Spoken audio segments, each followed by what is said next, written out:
Welcome to Inside the Economy. I'm Brad Conover, filling in for Larry Howes, who's out on vacation. Today, we're going to discuss the global and more specifically the U.S. economy as we start 2025, the incoming administration, as well as the trade deficit and global supply chains. Let's get to it. As we jump into the numbers, we've seen that GDP for Q3 has stuck roughly around 3.1. We've seen both headline and core inflation tick up just a little bit for headline and core inflation down just a little bit, pretty much unchanged.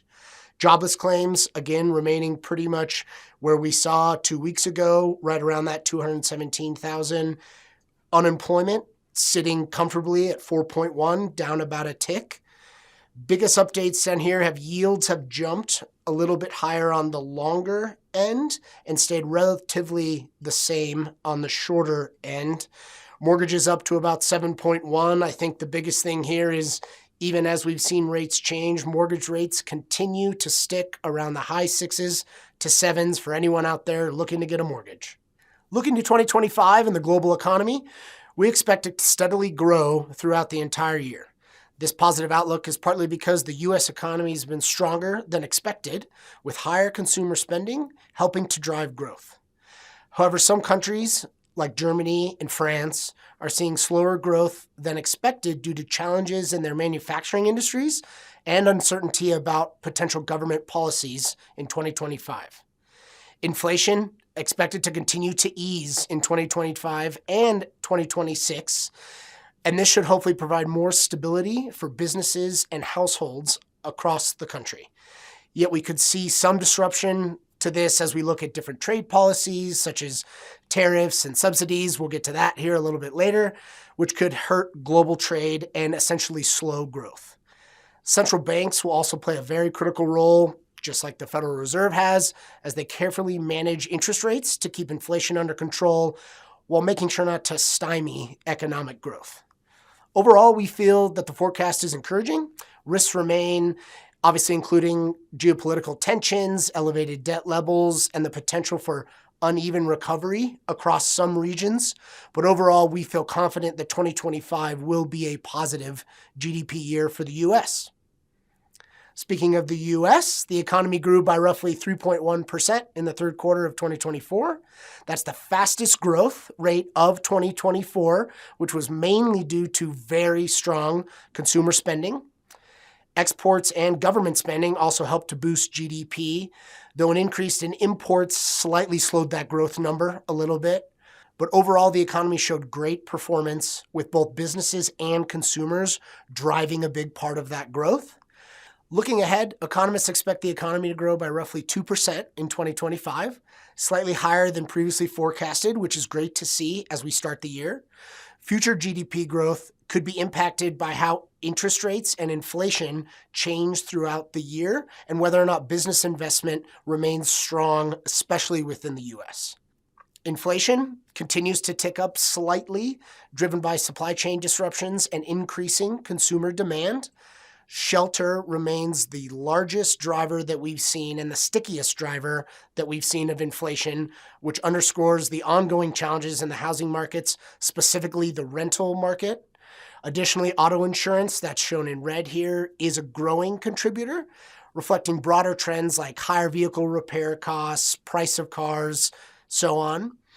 For investors, this cooling inflation aligns with a more stable Federal Reserve policy, as well as their expectations for 2025 and 2026. It's helping to reduce some pressure on those interest rate hikes, which we do want to make sure that we pay attention to because this persistence of inflation, shelter inflation especially, is highlighting those potential hurdles for consumers. And as we look to 2025, we want to monitor these trends as it will be key from both an economic policy and portfolio positioning here in 2025 and beyond. The U.S. unemployment rate in December 2024 was roughly 4.1%, a slight decrease from the previous month. December did add 256,000 jobs to the economy, the biggest increases coming from the healthcare, government, and social assistance sectors. Retail jobs also grew, which was quite a big deal as it bounced back from the losses that they saw in November. And even though more people are working, inflation does remain a concern for both businesses and households. The Federal Reserve has been very clear that it's going to be cautious and see what happens before they start cutting interest rates a little bit slower, as they did in 2023 and in 2024. Overall, though, the labor market remains very healthy with steady job gains and a stable unemployment rate.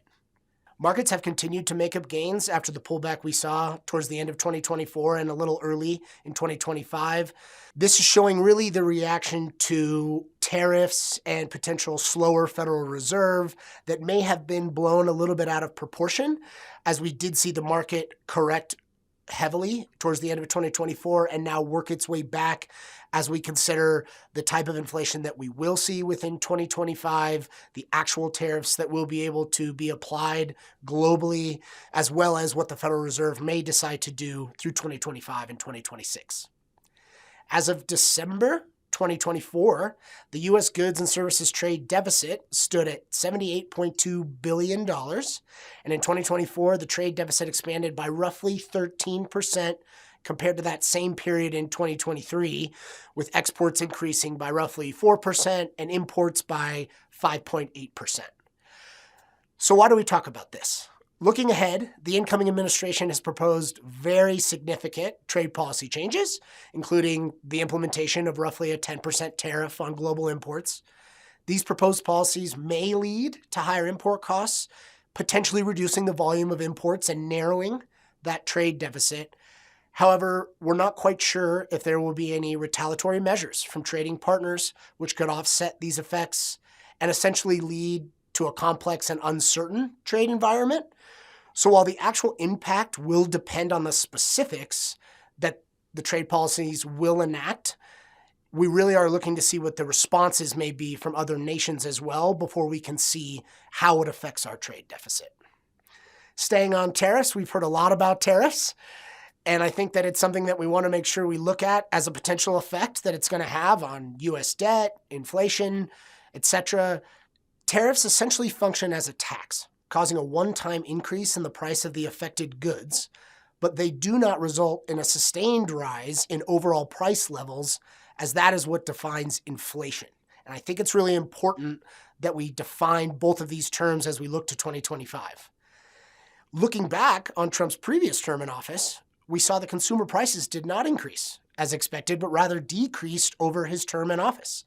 Obviously, we saw that very large jump in consumer prices post-COVID as consumers got back out and got back active in the market, spending a lot of their dollars to then come back now to levels here in 2024, roughly at the exact same pace that we saw when Trump took office in 2016. The effect of these additional tariffs on prices can vary upon several factors, including U.S. fiscal and monetary policies that may strengthen the dollar, potential trade retaliation that might drive down the prices of these other domestic goods, and whether the cost of tariffs are absorbed by importers, exporters, or passed on to us as consumers. And we'll have to wait and see. Moving to global supply chains, the ISM Manufacturing Index has remained in contractionary territory for almost all of 2024 as we move into 2025. A key driver of this has been slowing demand for goods as consumers shift their spending towards services, especially as pandemic-related behaviors start to normalize. Supply chain disruptions, though improved, continue to create bottlenecks in critical areas like semiconductors and raw materials, which have been limiting that production capacity. Additionally, a strong U.S. dollar has made American exports more expensive, and that has then reduced global competitiveness, dampening some orders from overseas markets. Ongoing geopolitical tensions, such as the war in Ukraine and trade restrictions with China, have only furthered strained supply chains and created uncertainty for manufacturers. On the other side of the coin, we've seen the ISM Services Index has remained extremely strong over the past year, signaling growth in the services sector into 2025. One key factor is the continued shift in consumer spending from goods to services. Ever since 2020 and COVID-19, we've seen so much more in travel, dining, and entertainment. Strong wage growth has further boosted discretionary spending, benefiting sectors like hospitality, retail, and healthcare. Businesses have been expanding their use of professional and technical services to adapt with these new supply chain issues that continue to pop up. This includes IT and consulting, which has really helped them in a post-pandemic world, as well as with all of the technological advancements that they can add to help weather the storm when we see supply chain issues. Experts predict that global supply chains will begin to recover by 2025, thanks to improvements in logistics and reductions in backlogs. That's all we have for today. Be sure to send any questions you have to info@shjwealthadvisors.com. Happy to review them and get back to you. Hope everyone has a great week and see you next time.